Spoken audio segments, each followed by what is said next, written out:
Bonjour Evelyne et Christian, est-ce que vous pouvez nous expliquer pourquoi vous êtes à Châtelet aujourd'hui?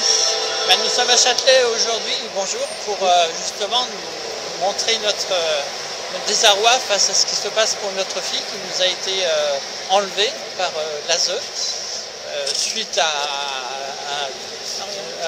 rien du tout, on n'a rien qu'on nous reproche à proprement parler. Donc notre fille est placée au secret, ce qui fait qu'on n'a aucun contact avec elle.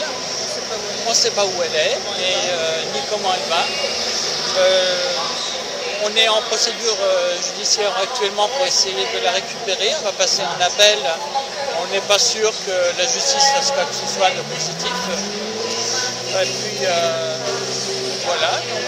Donc vous considérez au jour d'aujourd'hui que votre fille a été placée abusivement? Ah, tout à fait, oui. Nous le signons et contre-signons et nous le crions partout d'ailleurs. C'est vraiment abusif de la part et de l'ASE, et on se rend compte aussi que la justice travaille en chœur avec l'ASE. Si elle est au secret, c'est pour éviter que l'on ait des informations en retour de notre fille pour justement pouvoir attaquer l'ASE avec vraiment des billes réelles et concrètes. Donc en fait, ce n'est pas une protection de l'enfant, c'est une protection de l'ASE, le placement abusif. Comment est entendue votre fille au niveau de la justice au jour d'aujourd'hui du fait qu'elle ait 17 ans? Absolument. Elle n'est pas convoquée. Elle n'est pas convoquée, elle ne vient pas, elle n'est pas entendue. Et elle a peur. Elle a peur de ce monde qui essaye de la manipuler. Elle n'a pas d'avocat.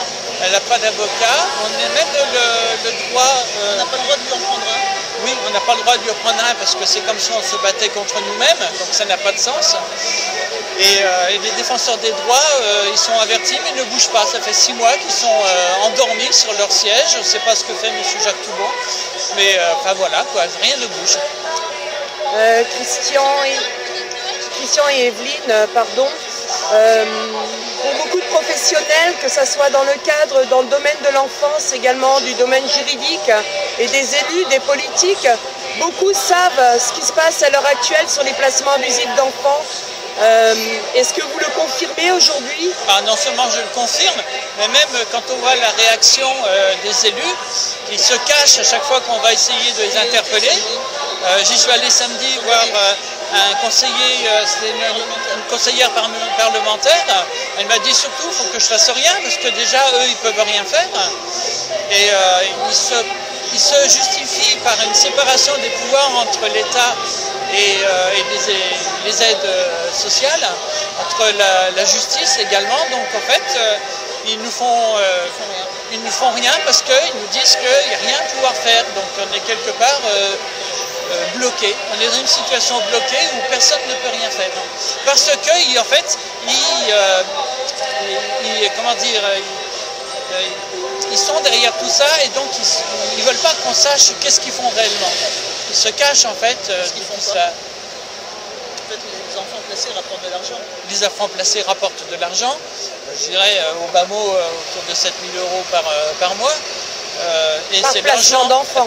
Placement d'enfants. Et donc en fait l'enfant c'est la matière première pour le fonctionnement de l'ASE. Et non seulement c'est la matière première, donc ils volent les enfants, parce qu'ils n'ont pas le choix, il faut qu'ils vivent. Et d'autre part c'est de l'argent qui provient de l'État. Que pensez-vous du fait aussi que certains enfants qui sont maltraités dans des familles ne sont pas pris en charge par l'aide sociale à l'enfance? C'est une faute professionnelle. Mais ça leur donne trop de travail, puis il faut aller chercher la vérité vraie, c'est pas leur métier, ils ne savent pas faire.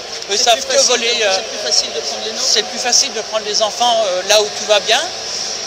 Voilà, ils cachent l'enfant dans un coin et ils parlent au nom de l'enfant sans qu'on le sache vraiment, en disant que l'enfant ne veut pas revenir, mais c'est totalement faux. Et voilà, ce sont des manipulateurs de première classe. Très bien, je vous remercie Christian et Evelyne, bon courage à vous. Merci, au revoir. Au revoir.